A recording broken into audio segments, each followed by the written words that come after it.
Hello everyone. तो Lucent series के इस वीडियो में हम लोग डिस्कस करने वाले हैं एक्सट्रीमिस्ट फेज। इससे पहले वाले वीडियो में हम लोग डिस्कस कर चुके हैं मॉडरेट फेज के बारे में। तो हम लोग एक्सट्रीमिस्ट फेज में क्या देखते हैं कि एक्सट्रीमिस्ट फेज का जो टेन्योर है वो 1905 टू 1917 तक है। अब इसमें सबसे पहला चीज़ जो बताया गया है वो रीजन बताया गया है कि रीजन क्या था एक्सट्रीमिस्ट के इमरजेंस होने का मतलब उनके उद्भव होने का कारण क्या रहा है। तो सबसे पहला चीज़ आप देखेंगे कि रियलाइजेशन होता है that the true nature of British rule was exploitative. मतलब अब लोगों को यह लगने लगा था कि मुख्य जो नेचर है, स्वभाव है अंग्रेज़ों का, वो एक्सप्लॉइटेटिव है। एक्सप्लॉइटेटिव मतलब दमनकारी है, शोषणकारी है। तो इसके कारण लोगों में आक्रोश बढ़ा और यही एक्सट्रीमिस्ट के फॉर्म में बाहर निकलता है। दूसरा पॉइंट आप क्या देखते हैं कि international influence and event which demolish the myth of white European supremacy. मतलब यह मानना था लोगों का, क्रांतिकारियों का, भारतीयों का, कि जो गोरे लोग होते हैं वो ज़्यादा सुपर हैं, सुपरमेसी है उनका, मतलब वो हम लोग से ज़्यादा निपुण है, स्किलफुल हैं। लेकिन जो अंतर्राष्ट्रीय घटनाएं घटती हैं वह इस बात को तोड़ देती हैं, इस मिथ्या को तोड़ देती हैं। अब जैसे बोअर्स वार होता है, Ethiopia's victory over Italy, means Ethiopia Italy पर जीतता है। उसके अलावा आप जापान का विक्ट्री देखेंगे रसिया पर। ये सारी जो घटनाक्रम होती है अंतर्राष्ट्रीय स्तर पर, यह भारतीय लोगों में यह विश्वास दिलाती है कि अंग्रेज सुपीरियर नहीं है, उनको हराना संभव है, उनको तोड़ना संभव है।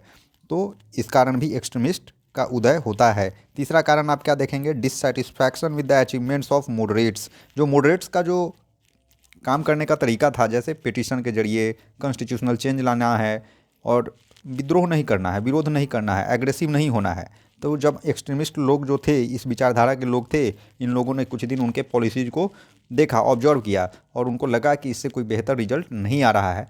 तब उन्होंने अपने मेथड को आगे बढ़ाया। Reactionaries policies of Curzon such as Calcutta cooperation act, Indian universities act, partition of Bengal. अब मतलब कर्जन या अन्य जो गवर्नर जनरल हुए, उनका जो एक्शन था, उनका जो काम करने का तरीका था, यह भी एक्सट्रीमिस्ट लोगों को पसंद नहीं आ रहा था। जैसे बंगाल का पार्टीशन कर देना या बहुत सारा ऐसा लॉ बना देना जो भारत के लोगों के हित में नहीं था। तो ये सारे कंबाइनली जो ये सारे इफ़ेक्ट थे, ये सारे कॉज थे, यही एक्सट्रीमिस्ट के उदय का कारण बनते हैं। अब जब एक्सट्रीमिस्ट की बात हम लोग कर लिए तो हम लोग देखेंगे कि कुछ प्रोमिनेंट एक्सट्रीमिस्ट लीडर्स कौन कौन हुए। मतलब 4 के बारे में लूसेंट बुक में बताया गया है। एनसीईआरटी में भी आप चैप्टर को कंबाइन करके पढ़ेंगे तो ज़्यादा बेहतर समझ में आएगा। एनसीईआरटी का सीरीज चल रहा है। तो प्रोमिनेंट एक्सट्रीमिस्ट लीडर में पहला हम लोग बाल गंगाधर तिलक के बारे में देखते हैं। कह रहा है, इनको लोकमान्य तिलक भी कहा जाता था। Was the uncompromising leader of extremist. मतलब ज़बरदस्त के नेता थे ये, इनमें नेतृत्वकर्ता भरा हुआ था। ही वाज इन्फ्लुएंस्ड बाई, अभी इन पर किसका किसका प्रभाव पड़ता है, अगरकर का, रनाडे का, नैरोजी का। ये 2 न्यूज़पेपर लॉन्च करते हैं। क्वेश्चन यहाँ से बनता है, पहला केसरी इन मराठी में, दूसरा मराठा इन इंग्लिश में। तो ये 2 न्यूज़पेपर लॉन्च करने का श्रेय इनको जाता है। इसके अलावा वो ऑर्गेनाइज करते हैं गणपति फेस्टिवल इन 1893, 1893 में गणपति फेस्टिवल का ऑर्गेनाइज करते हैं। शिवाजी फेस्टिवल का ऑर्गेनाइजेशन ये करते हैं 1895 में। मतलब बड़े स्तर पर आयोजित करते हैं, लोगों को इसमें सम्मिलित करते हैं जिससे एकता की भावना पनपे। He was deported to Mandalay jail Burma for writing serious article. अंग्रेज के खिलाफ आर्टिकल लिखने के जुल्म में इन्हें मांडले जेल बर्मा में भेज दिया जाता है। He started home rule league in 1916, 1916 में यह होम रूल लीग की स्थापना करते हैं। ही रोट गीता रहस्य, बहुत बेहतरीन किताब है गीता रहस्य, भी ये लिखते हैं। Tilak asserted swaraj is my birth right and I will have it. अब ये स्लोगन तो आप सुने ही होंगे, काफ़ी फेमस स्लोगन है पूरे क्रांति आंदोलन में, या ऐसे भी हम लोगों को बोलने पर ये अंदर से जोश से भर देता है। तो ये बाल गंगाधर तिलक के बारे में जो जानकारी दिया गया है। दूसरा, लाला लाजपत राय के बारे में बोल रहा है कि एक्सट्रीमिस्ट थे, कहाँ से थे, पंजाब से बिलोंग करते थे। Under the influence of Arya Samaj he founded national school at Lahore. मतलब आर्य समाज के मतलब छाए तले या नेशनल स्कूल की स्थापना करते हैं लाहौर में। He presided over the AITUC in 1920। All India trade union congress है AITUC का फुल फॉर्म, और इसकी स्थापना वह 1920 में करते हैं। Boycotted Simon commission and demonstrated against it. मतलब साइमन कमीशन जो आया था 1927 में, इसका विरोध करते हैं, जोरदार विरोध करते हैं और डिमोन्स्ट्रेट करते हैं, प्रदर्शन करते हैं अगेंस्ट इट। मतलब साइमन कमीशन के खिलाफ प्रदर्शन करते हैं। कहाँ करते हैं, तो लाहौर में। During which he was brutally assaulted by the police and subsequently succumbed to his injuries. और सर पे लाठी लग जाता है अंग्रेज़ों का, जिसके कारण इनकी मृत्यु हो जाती है। आगे आप देखेंगे तीसरा जो एक्सट्रीमिस्ट लीडर है वो है बिपिन चंद्र पाल। विपिन चंद्रपाल के बारे में आप क्या देखेंगे, ऑर्थोडॉक्स हिंदुइज्म को मानने वाले हैं, ये ब्रह्मो समाज में इंटर करते हैं, मतलब उससे जुड़ते हैं, इंग्लैंड भी जाते हैं और अमेरिका भी जाते हैं। He founded English weekly New India, तो ये इंपॉर्टेंट क्वेश्चन बनता है कि न्यू इंडिया नाम से इंग्लिश वीकली एक ये पब्लिश करते हैं। He led the swadeshi movement, swadeshi movement का भी नेतृत्व करते हैं। He carried gospels of the boycott, swadeshi, national education, swaraj and the passive resistance, मतलब इन सारे चीज़ों में, सारी घटनाक्रम में इनका योगदान रहता है। स्वदेशी में हो, बॉयकॉट हो, नेशनल एजुकेशन हो, स्वराज हो या रेसिस्टेंस करना हो पैसिवली। ही फाउंडेड वंदे मातरम, वंदे मातरम की स्थापना भी विपिन चंद्र पाल करते हैं। तो ये तीसरे क्रांतिकारी थे जिनका हम लोग पढ़ रहे थे नाम। अब फोर्थ देखेंगे जो लूसेंट में दिया गया है या लास्ट, वो है क्या, तो उनका नाम है Shri Aurobindo Ghosh.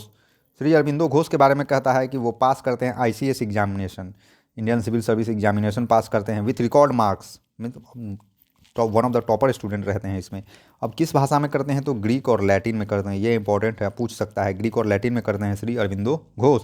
He had European upbringing, upbringing मतलब क्या हुआ, पालन पोषण यूरोपियन तौर तरीके से होता है, हो सकता है वहाँ पे उनके माता पिता रहे हों। He work for secret societies in Bengal and Maharashtra, वो सीक्रेट सोसाइटीज मतलब जो चुपचाप ढंग से अंदरे अंदरे काम करता रहता है, वैसे संस्थाओं को हम लोग सीक्रेट सोसाइटीज कहते हैं। जो बंगाल और महाराष्ट्र में काम कर रहा था वैसी संस्थाओं से ये जुड़े हुए थे, उसमें काम करते थे। ये स्टार्टेड बंगाली डेली जुगांतर, और बंगाली डेली जुगांतर की को पब्लिश करना शुरू करते हैं। बंगाली डेली कहने का मतलब बांग्ला भाषा में रहा होगा। ही रोट सीडिशियस आर्टिकल्स इन वंदे मातरम, वंदे मातरम में काफ़ी आर्टिकल लिखते हैं जो अंग्रेज़ों के खिलाफ होता है। He was put to trial for Maniktala Calcutta bomb conspiracy case, उन्हें क्या होता है, उन पर ट्रायल चलता है कोर्ट में। किस केस में चलता है, तो मणिकतल्ला बॉम्ब कॉन्स्पिरेसी केस में। तो पूछ सकता है मणिकतल्ला बॉम्ब कॉन्स्पिरेसी केस में कौन इन्वॉल्व है, तो अरबिंदो घोष इन्वॉल्व है। He finally retire to the life of yoga at Pondicherry, मतलब अंत में वो जो राजनीतिक जीवन है उससे त्याग ले लेते हैं और पौंडीचेरी में योगा वगैरह करते हैं और अपना शांति जीवन व्यतीत करते हैं। आगे देखेंगे अदर एक्सट्रीमिस्ट लीडर्स का नाम, तो इसमें आपको चक्रवर्ती दिया है, विजी राघवचारी दिया है, अश्विनी कुमार दत्त दिया है, राजनारायण बोस दिया है, टी प्रकाशम, ये सब अदर एक्सट्रीमिस्ट लीडर हैं। लेकिन चार इंपॉर्टेंट है जिनके बारे में आपको पढ़ना चाहिए और जानना चाहिए क्योंकि क्वेश्चन वहाँ से बनता है।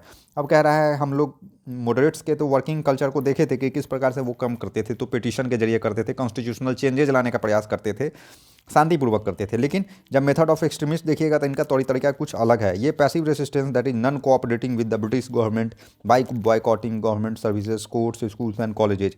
कह रहा है नॉन कोऑपरेशन में बिलीव करते थे, अंग्रेज को कोऑपरेट नहीं करेंगे हम। ये नहीं है कि उदंडतापूर्वक कुछ किए, बस हम आपको जवाब देंगे, हम आपकी मदद नहीं करेंगे, वैसा कोई काम नहीं करेंगे जिससे आपको मदद पहुंचता हो।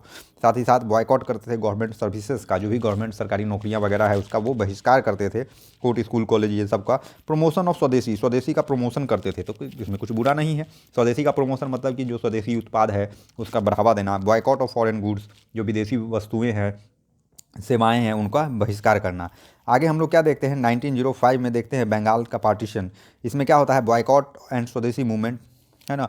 तो पार्टीशन में क्या कह रहा है कि partition of Bengal came into effect on 16 October 1905, mean 16 October 1905 को पार्टीशन ऑफ बंगाल हो पाता है, असर में आता है, प्रभाव में आता है, लागू होता है थ्रू ए रॉयल प्रोक्लेमेशन, मतलब रॉयल प्रोक्लेमेशन के जरिए। Reducing the old province of Bengal in size by creating a new province of East Bengal, मतलब एक नया काट के बना दिया जाता है ईस्ट बंगाल, जो आगे चल के ईस्ट पाकिस्तान बनता है और आज के डेट में बांग्लादेश बना हुआ है, जहाँ आज भी शांति नहीं है। अब ये जो बंगाल का पार्टीशन होता है, इससे बहुत सारे लोग नाखुश हो जाते हैं। अब नाखुश हो जाते हैं तो अंग्रेज के खिलाफ बोलते हैं, तो अंग्रेज एक्सप्लेनेशन में क्या बोलता है कि क्यों वो बंगाल पार्टीशन किया है, तो अंग्रेज बोलता है कि यह बहुत बड़ा प्रांत था, यहाँ शासन चलाना अच्छे से संभव नहीं हो पा रहा था, इसके कारण चूँकि एडमिनिस्ट्रेशन अच्छे से चले, है ना, इसलिए उसने बंगाल का पार्टीशन किया है। लेकिन भारतीय लोगों को, बंगाली लोगों को ये चीज़ पसंद नहीं था। तो हम आगे क्या देखते हैं, इसके नतीजे में क्या होता है, इसके नतीजे में boycott and swadeshi movement had its genesis in the anti partition movement which was started to oppose the British decision to divide Bengal. अब ये जो बंगाल डिवीजन है, इसके खिलाफ आंदोलन करने के लिए दो चीज़ शुरू होता है, एक बॉयकॉट और एक स्वदेशी मूवमेंट। तो स्वदेशी मूवमेंट का जेनेसिस पूछेगा कि इसके उदय होने का कारण क्या था, किस चीज़ के जवाब में स्वदेशी मूवमेंट शुरू किया गया, तो बंगाल डिवीजन के जवाब में स्वदेशी मूवमेंट और बॉयकॉट मूवमेंट शुरू किया गया। With the start of swadeshi movement at the turn of the country the Indian national movement took major leap forward, यह आंदोलन को काफ़ी आगे तक ले जाता है है ना। दी आईएनसी टुक अप द स्वदेशी कॉल इन बनारस सेशन। अब स्वदेशी कॉल को शुरू करने का निर्णय कहाँ लिया जाता है, तो बनारस सेशन में लिया जाता है। बनारस सेशन में, किसके बनारस सेशन में, आईएनसी के बनारस सेशन में। कब, तो 1905 में। इस सेशन की अध्यक्षता कौन करते हैं, तो गोपाल कृष्ण गोखले करते हैं, और स्वदेशी और बॉयकॉट मूवमेंट को सपोर्ट करते हैं। कला militant nationalism spearheaded by trio of Lal Bal Pal. अब लाल बाल पाल से काफ़ी लोग घबराए रहते हैं। लाल मतलब लाला लाजपत राय, बाल मतलब बाल गंगाधर तिलक, और पाल मतलब बिपिन चंद्र पाल।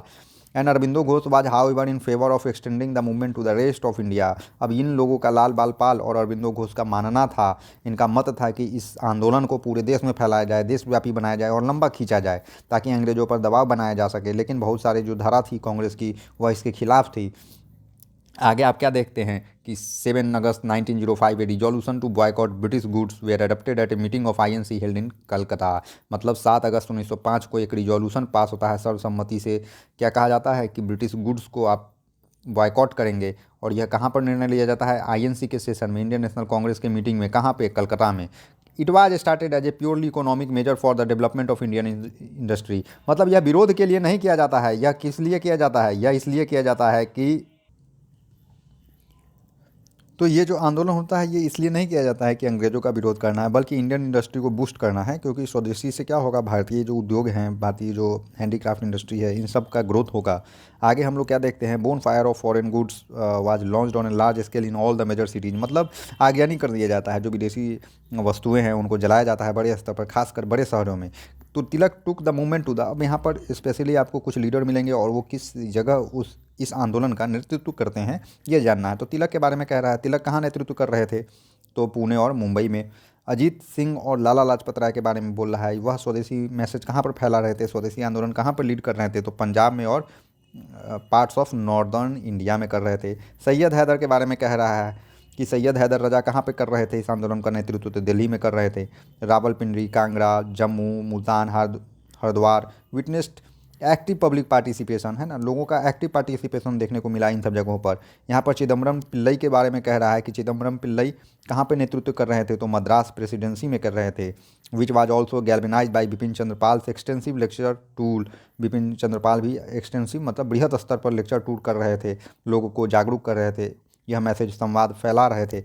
नेक्स्ट स्लाइड में हम लोग क्या देखते हैं, तो नेक्स्ट स्लाइड में हम लोग मुस्लिम लीग के बारे में देखते हैं, मुस्लिम लीग के उदय को देखते हैं कि 1906 में मुस्लिम लीग का उदय होता है, दिसंबर 96 में। ऑल इंडिया मुस्लिम लीग, ये कहाँ किसके द्वारा किया जाता है, तो नवाब सलीमुल्लाह के द्वारा किया जाता है। कहाँ पे, तो ढाका में। और the league supported the partition of Bengal. अब इस लीग का दुर्भाग्य देखिए कि यह बंगाल के पार्टीशन को सपोर्ट करता है। अपोज द स्वदेशी मूवमेंट, यह स्वदेशी मूवमेंट का अपोज करता है, विरोध करता है, और डिमांड करता है special safeguard for its community, अपने कम्युनिटी के लिए स्पेशल सुरक्षा, special rights and separate electorate for Muslim, और सेपरेट इलेक्टोरेट मुस्लिमों के लिए मांगता है। This led to communal differences between Hindus and Muslim. अब इसके कारण क्या होता है, एक धार्मिक भेदभाव उत्पन्न होता है हिंदू और मुस्लिमों के बीच में। नेक्स्ट में आप देखेंगे कलकत्ता सेशन के बारे में दिया गया है, जो 1906 में हो रहा है। स्वराज के बारे में कह रहा है, यहाँ पर स्वराज का आप इंपॉर्टेंट रोल देखेंगे कि दिसंबर 1906 में कलकत्ता सेशन में आईएनसी के क्या होता है, किसके नेतृत्व में होता है यह, तो दादा भाई नेहरू के नेतृत्व में होता है। इसी में स्वराज को गोल के रूप में लिया जाता है, घोषित किया जाता है। स्वराज को, स्वराज मतलब खुद का राज, सेल्फ रूल, इसको एक गोल बनाया जाता है और सर्वसम्मति से इसको पास किया जाता है। कह रहा है, Nehru ji in his presidential address declare that the goal of INC was self government of Swaraj like that of United kingdom. UK की तरह जो सेल्फ रूल है वो हमारे लिए भी होगा, और यही हमारा उद्देश्य होगा, ध्યેय होगा। The difference between the moderate and extremist specially regarding the pace of the movement and the technique of the struggle to be adopted came to head in 1907। कह रहा है 1907 में सूरत स्प्लिट होता है आईएनसी के सेशन में। आप आगे यहाँ पर देखेंगे इस टॉपिक में कि 1907 में सूरत स्प्लिट होता है, मतलब कांग्रेस टूटता है, कांग्रेस में बंटवारा हो रहा है, किसके किसके बीच, मॉडरेट और एक्सट्रीमिस्ट के बीच। और ये बंटवारा क्यों होता है, ये मेथडोलॉजी को लेकर के होता है कि मॉडरेट के काम करने का तरीका आप देखे हैं कि कुछ अलग है, पिटीशन वाला है, कॉन्स्टिट्यूशनल चेंजेज वाला है। एक्सट्रीमिस्ट का आप देख रहे हैं बॉयकॉट करना, अपने गुड्स को प्रमोट करना, तो इनका तौर तरीका क्या है, अलग है। तो इसी तौर तरीका को लेकर के, विचारधारा को लेकर के बंटवारा हो जा रहा है 1907 के सूरत सेशन में आईएनसी के। अब ये कहाँ होता है, तो रीवा और तापी के बैंक में होता है। तो ये भी क्वेश्चन पूछ सकता है कि 1907 का जो सूरत सेशन है आईएनसी का, जहाँ पे कांग्रेस मॉडरेट और एक्सट्रीमिस्ट में बंटता है, ये कहाँ आयोजित किया जाता है, तो on the bank of river Tapi. अब एक्सट्रीमिस्ट लीडर कौन थे, तो हम लोग पहले ही पढ़ चुके हैं 4 इंपॉर्टेंट एक्सट्रीमिस्ट लीडर का। तिलक, लाजपत राय, बिपिन चंद्र पाल, एंड मॉडरेट में आप गोपाल कृष्ण गोखले को देखेंगे। At the Surat session moderate and extremist delegates of Congress met in an atmosphere surcharge with excitement and anger. गुस्सा और एक्साइटमेंट से भरा हुआ था सभी लोगों का मीन्स माहौल, वातावरण। आगे आप क्या देखेंगे, आगे आप देखेंगे कि this suddenness of the Surat fiasco took the extremist leader by surprise, and they offered their cooperation to the working committee of the Congress by accepting the presidency of रास बिहारी घोष। रास बिहारी घोष के प्रेसिडेंटशिप को एक्सट्रीमिस्ट भी क्या करते हैं, accept कर लेते हैं। But the moderates would not relent as they found themselves on firm ground. The government observing the opportunity launched a massive attack on the extremist by suppressing the newspaper and arresting them their main leader. अब कह रहा है ना कि दोनों के बीच में विवाद चल रहा है, इसी बीच अंग्रेज इसका फ़ायदा उठाता है और एक्सट्रीमिस्ट पर जोरदार प्रहार करता है। अब प्रहार करता है दैट मीन्स कि कानूनी वार करता है। और इसके तहत क्या होता है, जो एक्सट्रीमिस्ट के द्वारा बहुत सारे आप पढ़े होंगे आर्टिकल, न्यूज़पेपर वगैरह पब्लिश किए जाते हैं, उनको ख़त्म किया जाने का प्रयास कर रहा है, उनकी आवाज़ को कुचलने का प्रयास किया जा रहा है। आगे आप क्या देखेंगे, Tilak and sending him to Mandalay jail. Tilak को गिरफ्तार कर लिया जाता है, 6 साल के लिए उन्हें बर्मा मांडले जेल में भेज दिया जाता है। Extremist were not be able to organize an effective alternative party और to sustain the movement. Effective ये जो एक्सट्रीमिस्ट थे उनको इतना समय या इतना सामर्थ्य नहीं हो पा रहा था कि वो अपने ऑर्गेनाइज कर लें अपने आंदोलन को, अपनी विचारधारा को या उसको मानने वाले लोगों को ऑर्गेनाइज करके, संगठित करके अपने जो आंदोलन है उसको रन कर सके। अरविंदो घोष के बारे में कह रहा है, Aurobindo Ghosh gave up politics and left for Pondicherry. Aurobindo Ghosh क्या करते हैं, अपनी राजनीति को छोड़ देते हैं टेम्पोरली, मीन्स थोड़े दिनों के लिए। Aurobindo Ghosh gave up politics and left for Pondicherry. Aurobindo Ghosh जो थे वो राजनीति को छोड़ देते हैं, संन्यास ले लेते हैं और पौंडीचेरी चले जाते हैं। बिपिन चंद्र पाल कुछ दिनों के लिए पॉलिटिक्स से रिटायरमेंट ले रहे हैं। Lajpat Rai left for Britain. Lajpat Rai कहाँ चले जा रहे हैं, ब्रिटेन चले जा रहे हैं। आफ्टर 1908 1908 के बाद the national movement as a whole decline. जो राष्ट्रीय आंदोलन था वह गिरता हुआ प्रतीत होता है 1908 के बाद। आगे आप मॉर्ले मिंटो रिफॉर्म्स के बारे में देखेंगे जो 1909 में आता है। मॉर्ले मिंटो रिफॉर्म्स इंट्रोड्यूस किया जाता है 1909 में, during the period when lord Minto was the viceroy. Means lord Minto जब वाइस रॉय था उसी समय। The reform envisages a separate electorate for Muslim besides other constitutional measures. अब इसमें 2 बिंदु लाता है मॉर्ले मिंटो। पहला तो सेपरेट इलेक्टोरेट फॉर मुस्लिम्स, दूसरा कुछ संवैधानिक मेजर्स लाता है। The government thereby sought to create a rift within the Congress by winning the support of the moderates on the one hand and the favour of Muslims against Hindus on the other hand. अब government यहाँ पर चाल ये चलता है कि extremist को तो बाहर कर रहा है, उसको दबा रहा है, एक बहुत बड़े तबके को ख़त्म करने का प्रयास कर रहा है, वहीं मॉडरेट से हाथ मिला ले रहा है, साथ ही साथ मुस्लिम का भी समर्थन प्राप्त करता है, मुस्लिम को हिंदू के विरोध में लाता है और मुस्लिम का भी साथ ले रहा है। To achieve the latter objective the reformers introduce the system of separate electorates under which Muslim could only vote for Muslim candidate. अब यहाँ पर जो सेपरेट इलेक्टोरेट टर्म मेंशन किया है, इसका यही मतलब होता है कि मुस्लिम कैंडिडेट को केवल मुस्लिम वोट करेंगे, हिंदू नहीं करेंगे। अब बताइए कितना बड़ा मूर्खता है ये, हाउ इट इज़ पॉसिबल कि अगर मुजफ्फरपुर में मुस्लिम भी है, हिंदू भी है, तो केवल मुस्लिम ही मुस्लिम को वोट कर सकते हैं, हिंदू लोग मुँह देखेंगे। अगर लखनऊ में मुस्लिम है और हिंदू है, हिंदू अगर खड़े हो गए तो मुस्लिम वोट नहीं करेंगे, केवल हिंदू जब कैंडिडेट है तो सब वोट कर सकता है, लेकिन अगर मुस्लिम कैंडिडेट है तो केवल मुस्लिम ही करेगा, बाकी हिंदू वोटर वोट नहीं कर सकता है। तो ये दमनकारी नीति था। This was done to encourage the notion that the political, economic and cultural interest of Hindus and Muslims were separate and not common. अब यह करने से उद्देश्य यही क्लियर करना चाह रहा था, लोगों के बीच में यही मैसेज पहुंचाना चाह रहा था कि हिंदू का इंटरेस्ट, हिंदू का जो फ़ायदा है वो अलग है, मुस्लिमों का फ़ायदा अलग है, दोनों के इंटरेस्ट डिफरेंट हैं, एक नहीं है। Indian political leaders were however dissatisfied by these reforms. Indian political leader जो थे हालांकि इस बात से नाखुश थे, असंतुष्ट थे। होम रूल लीग के बारे में कह रहा है या होम रूल मूवमेंट के बारे में कह रहा है कि 1915 to 1916 बीजी तिलक जो है इंडियन होम रूल लीग की स्थापना करते हैं पुणे में। कब करते हैं, 28 अप्रैल 1916 को करते हैं। Any Besant inspired by the Irish rebellion. Any Besant Irish rebellion से, जो आयरलैंड है उसके रिवेलियन से क्या होते हैं, प्रभावित होते हैं और स्टार्ट करती है home rule movement in India. Home rule movement जो है भारत में शुरू करते हैं कब, सितंबर 1916 में। The movement spread rapidly and branches of the home rule league were established all over the India. यह आंदोलन जो है बृहद स्तर पर फैलता है, ब्रांचेज, शाखाएँ जो है होम रूल लीग की वो भी फैल रही हैं पूरे भारत में। Bal Gangadhar Tilak wholeheartedly supported this movement. Bal Gangadhar तिलक इस मूवमेंट को, इस आंदोलन को पूरे हृदय से सपोर्ट करते हैं। He joined forces with Annie Besant and persuaded the Muslim League to support this programme. वो अब एनी बिसेंट से भी जुड़ते हैं और मुस्लिम लीग को भी कहते हैं कि सपोर्ट करिए इस आंदोलन को, इस प्रोग्राम को। इन 1920 में all India home rule league change its name to Swaraj Sabha. जितना भी होम रूल लीग आंदोलन था वो स्वराज सभा में अपने आप को बदल लेता है।